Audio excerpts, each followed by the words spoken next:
గంజాయి విక్రయిస్తున్నాడన్న సమాచారంతో పోలీసులు మెరుపు దాడి చేసి 5 యువకుల వద్ద నుండి గంజాయి, 2 బైక్లు, 5 మొబైల్ ఫోన్లను స్వాధీనం చేసుకుని వారిని అరెస్టు చేసిన ఘటన సిద్దిపేట జిల్లా కొమరవెల్లి గ్రామ శివారులో చోటు చేసుకుంది.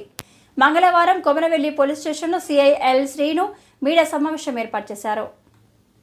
మంగళవారం కొమరవెల్లి పోలీస్ స్టేషన్లో సిఐ ఎల్ శ్రీను మీడియా సమావేశం ఏర్పాటు చేశారు. సిఐ శ్రీను తెలిపిన వివరాల ప్రకారం సోమవారం అర్ధరాత్రి కొమరవెల్లి గ్రామ శివారులో చెరియాల మండలం పోతిరెడ్డిపల్లి గ్రామానికి చెందిన ప్రేమరాజ్ వద్ద నుండి సిద్దిపేటకు చెందిన 3 యువకులు, కొమరవెల్లి గ్రామానికి చెందిన 2 మైనర్ యువకులు గంజాయి కొనుగోలు చేస్తున్నట్లు కొమరవెల్లి పోలీసులకు సమాచారం రావడంతో మెరుపు దాడి చేసి కొమరవెల్లికి చెందిన 2 మైనర్ బాలులను, సిద్దిపేటకు చెందిన 3 యువకులను అరెస్ట్ చేసి వారి వద్ద నుండి 60 గ్రాముల గంజాయి, 2 బైక్లు స్వాధీనం, 5 మొబైల్ ఫోన్లను స్వాధీనం చేసుకున్నారు.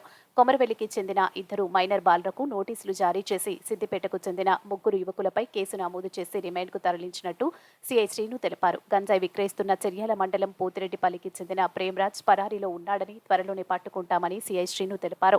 ఈ సందర్భంగా సిఐ శ్రీను మాట్లాడుతూ కొమరవెల్లి పుణ్యక్షేత్రం వద్ద అసాంఘిక కార్యకలాపాలకు గాని గంజాయి వంటి మత్తు పదార్థాలను విక్రయించిన, కొనుగోలు చేసిన చట్టరీత్యా చర్యలు తీసుకుంటామని, అలాగే స్కూల్, కళాశాలలకు వెళ్లే విద్యార్థుల పట్ల తల్లిదండ్రులు ప్రత్యేక శ్రద్ధ చూపాలని సిఐ శ్రీను తెలిపారు.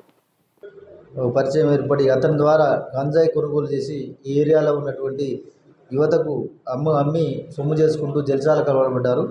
దాంట్లో భాగంగా వాళ్ళని అరెస్ట్ చేసి వాళ్ళతో పాటు ఇంకొక 3 సిద్దిపేటకు చెందిన 3 గంజాయి కొనుక్కోవడానికి ఇక్కడికి వస్తే వాళ్ళని మొత్తాన్ని 5గురిని అరెస్ట్ చేయడం జరిగింది.